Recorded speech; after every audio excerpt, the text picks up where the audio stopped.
वृंदावन की प्राप्ति श्री जी की कृपा से, वृंदावन में वास सखीन सहचरीन की कृपा से, पर वृंदावन का अनुभव ये तो रसिक संतन की कृपा से होएगा, ये तो रसिकन की कृपा से होएगा। उनको ढूंढो, उनके चरण वंदन करो। और ऐसी ही कृपा हुई हमारे श्री प्रकाशानंद सरस्वती जी के ऊपर श्री चैतन्य महाप्रभु के।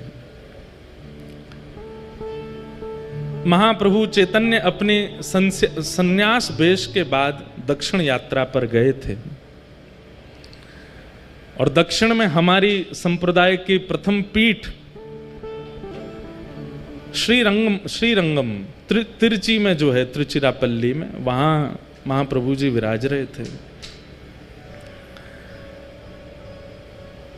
वहां पर ठाकुर जी पौढ़ानाथ शेषनाग पर पौड़े हैं। कभी कभी हम प्राचीन संतों की बातें सुनते हैं तो मन में एक भाव आता है, कितनी संप्रदायों में समरसता है।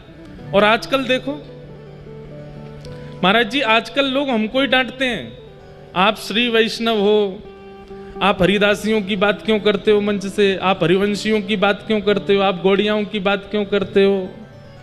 क्यों ये सब भाव आते हैं? प्राचीन काल के आचार्यों के भाव सुनो, कहीं भी उनमें ऐसा मतभेद नहीं है कि ये हैं इनसे हमने, सब एक दूसरे के संग। अब हरिराम व्यास जी, वो तो स्वामी श्री हरदास जी के पास इतने विराजमान रहते, जबकि स्वयं हितरवंश महाप्रभु के अनुयायी। अपने पुत्र को तो दीक्षा ही उन्होंने स्वामी जी से दिलवाई। एक प्रसंग आता है कि स्वामी जी, हितरवंश महाप्रभु, रूप सनातन गोस्वामी आदि आदि ये सब लोग गिरिराज जी आए, यहाँ पर 56 भोग हुए थे, तो श्री गोसाई विठलनाथ जी ने 56 भोग में सबको आमंत्रित किया, सारे रसिक जन यहाँ पर आए। अभी हम प्रसंग सुन रहे हैं कि श्री चैतन्य महाप्रभु रामानु संप्रदाय के हमारे श्री वैष्णव मंदिर में दर्शन करने के लिए गए। तो पहले इतनी समरसता थी संप्रदायों में, आचार्यों में, अब पता नहीं क्यों मतभेद होता जा रहा है, और ये अच्छा नहीं है। देखिए, आपको अगर भगवत प्राप्ति आपका उद्देश्य है, तो फिर ये इस प्रकार के पक्ष विपक्ष में मत रहिएगा। हम श्रेष्ठ हैं, वो अश्रेष्ठ हैं, हमारे यहाँ ऐसा, उनके यहाँ ऐसा, वो नहीं करना चाहिए, ये नहीं सुनना चाहिए, ऐसा नहीं। सबके भाव रखो। चैतन्य महाप्रभु दक्षिण गए, श्रीरंगम श्री रंगनाथ भगवान पौढ़ानाथ उनके आंगन में खड़े हैं महाप्रभु चैतन्य। और जैसे ही कपाट खुले, महाप्रभु जी की स्थिति ऐसी थी, अभी हम जगन्नाथपुरी के पास राउल केला से कथा करके आए हैं, तो महाप्रभु जी के भाव अभी तक चित्त में हैं। महाप्रभु जी की स्थिति ऐसी थी कि कोई कृष्ण कह भर दे,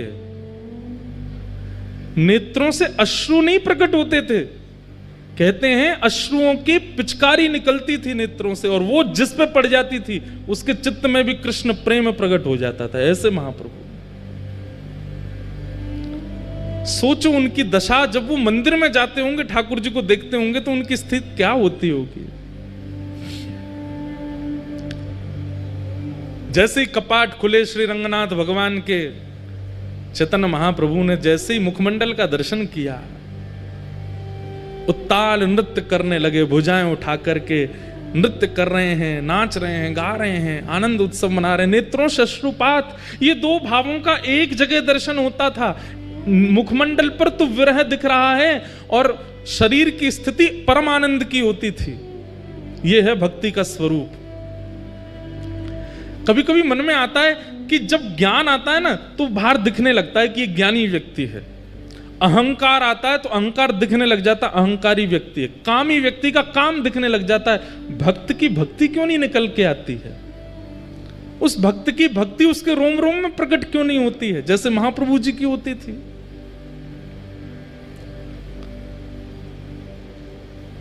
चैतन्य महाप्रभु भाव नृत्य कर रहे थे।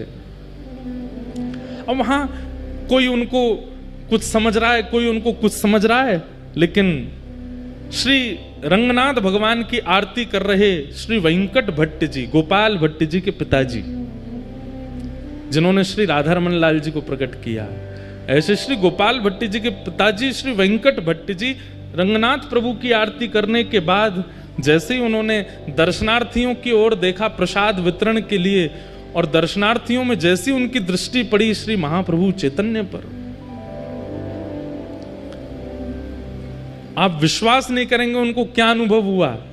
चैतन्य महाप्रभु को देख करके उनके पलक झपकनी भूल गई। अपनी जिस अवस्था में थे उसी अवस्था में रह गए, अंदर गर्भगृह में वेंकट भट्ट जी। और थोड़ी देर में वो क्या देखते हैं कि चैतन्य महाप्रभु तो अंतर्ध्यान हो गए, साक्षात नारायण नृत्य कर रहे हैं महाप्रभु जी के रूप में।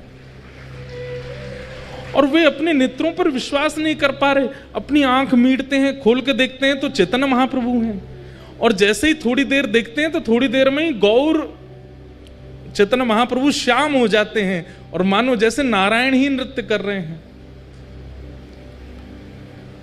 जैसे ही गर्भगृह में देखते हैं तो गर्भगृह में देखते हैं कि ठाकुर जी शेष शैया पे हैं ही नहीं, वो तो बाहर नृत्य कर रहे हैं। कभी दोनों युगल नृत्य करते हैं, कभी एकांत में चैतन्य महाप्रभु नृत्य करते हैं। इस स्थिति को देख करके श्री वेंकट भट्ट जी पहचान गए कि ये कोई सामान्य नहीं है। इनके नृत्य को कोई सामान्य समझ रहा होगा, इनके भाव को कोई कुछ समझ रहा होगा, पर ये सामान्य नहीं है, क्योंकि मुझे जो अनुभव हुआ वो मैं कैसे कहूं। बंधुओं, जब किसी महापुरुष का दर्शन करते हैं ना, तो उनका दर्शन करके उनके रूप, उनकी चाल, उनके पहनाव, उनके तिलक आदि, इन सबको अगर आप देख रहे हो तो अभी कुछ दिखा नहीं। अच्छा सुनो, हमारे बाबा गाते होंगे हरिप्रिया जी के पद, हरिप्रिया जी के पद सुने होंगे आपने।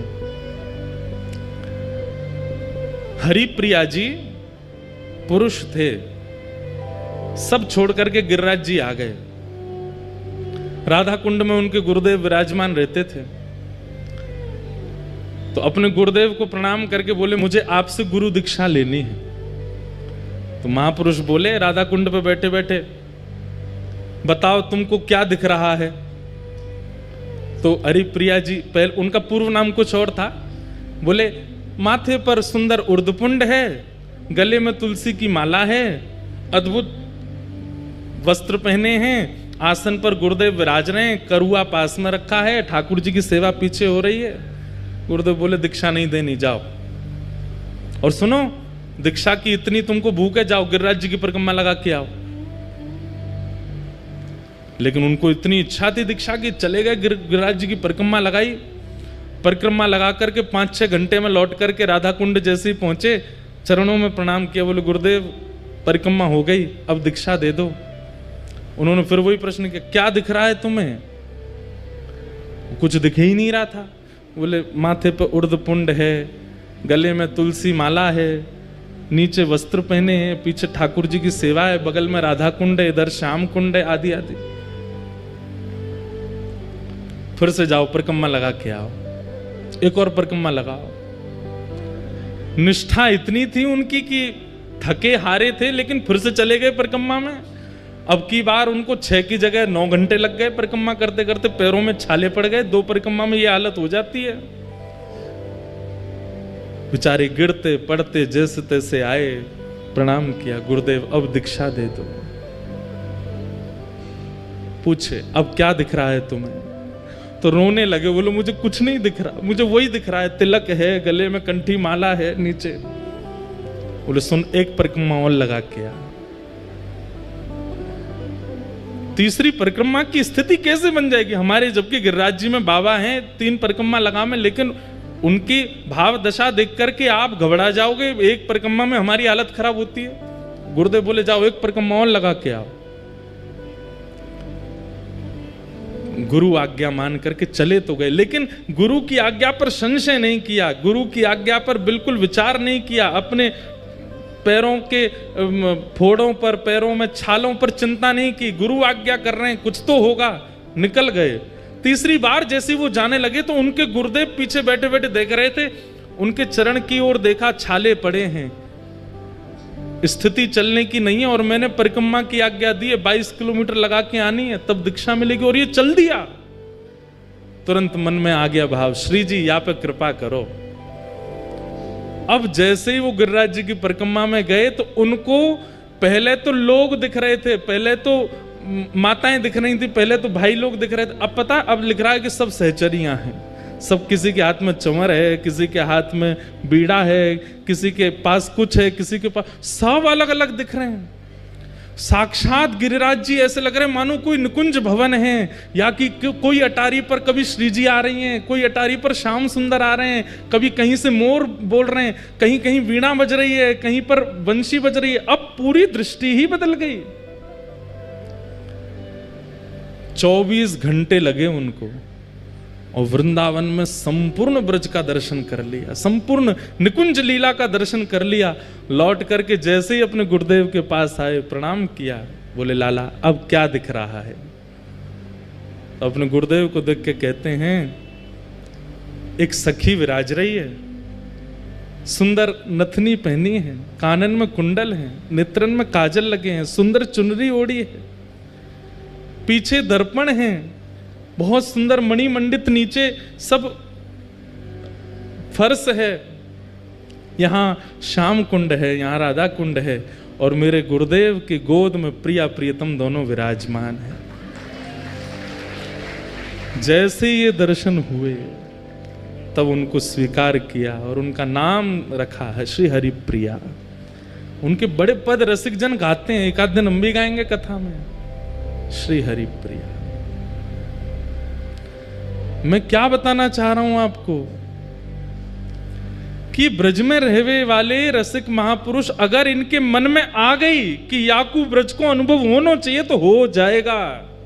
आपके अनेक प्रयासों से नहीं होगा, आपके अथक प्रयासों से नहीं होगा, किसी रसिक के मन में आ गई कि इसको ब्रज प्राप्त हो तो हो जाएगा।